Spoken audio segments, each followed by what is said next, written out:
Hey guys, so as you can see, I'm wearing the same thing because I thought I would film my February wrap-up since I'm already filming. So I only got to 4 books this month and 1 little short prequel, so I guess 5 books this month, and I didn't get to as many as I wanted because I was really busy with school. I have this group project that's like 70% of my grades, so that takes up a lot of time. So between school and working, I didn't have a lot of time to read, but hopefully in March I have more time to read because it's my spring break, so I'll have 1 week to read. So the first book I read was Teeth by Hannah Moskowitz, and this is the cover.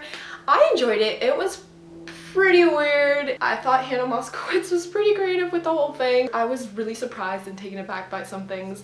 I was just like, whoa, like, is this YA? Because that was kind of inappropriate. So I would say if you're under the age of 12, I don't recommend this book because it's for a more mature YA audience, I would say. So I can't say much about this book because you really can't say much about it without ruining it. But if you are looking to read a review, Phil reviewed this book and he had a different view than me. He didn't really like this book and he gave it a 2 out of 5 stars. So if you want to read a review of someone who didn't like the book and see why they didn't like it, you can go check out his review on the blog. But I liked it overall and I gave it a 4 out of 5 stars. The next book was probably my favorite read of the month, and it is The Lost City of Z by David Grann.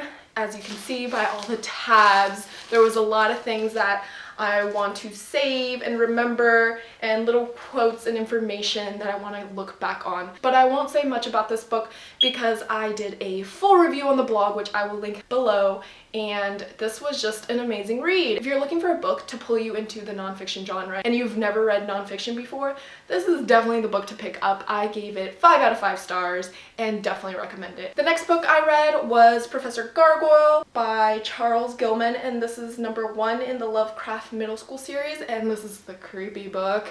And Quirk was kind enough to send this to me for review, and I did a full review on the blog. If you want to go check that out, I will link that below and you can get to know the book a little, because Quirk was nice enough to offer 3 copies of Professor Gargoyle that we will be giving away on the blog. So if you're interested in winning a copy, then definitely head over to the blog because we are giving away 3 copies of this wonderful book. Just look at it. Look at it.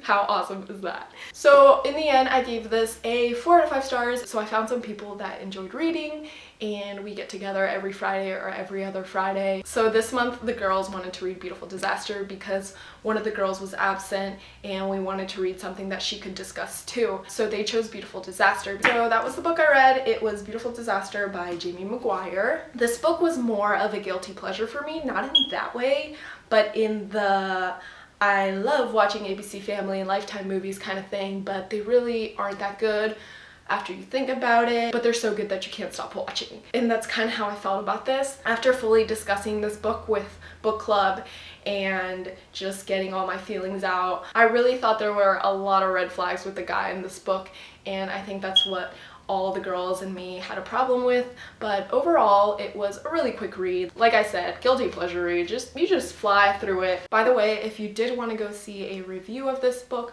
Alyssa from ACReads did a full review of this book, which I will also link below, and you can also check out Victoria's channel because I think she did a review on this book too because she read it over 10 times. So I will link both of their channels below. So I gave this about 3.5, 3.6-ish, so I rounded up to a 4, so I gave this 4 out of 5 stars on Goodreads. So the last book I read in February was 6 Earlier Days by David Levithan, and this was like a little prequel to Everyday. So if you haven't read Everyday, I suggest reading Everyday first, but I enjoyed it because it had some really cute quotes in it, and I gave this a 3 out of 5 stars on Goodreads. So yeah guys, that was my wrap up, and don't forget to check out the giveaway on the blog, which I will be linking below. So I hope you guys enjoyed this video, and I will see you guys later. Bye!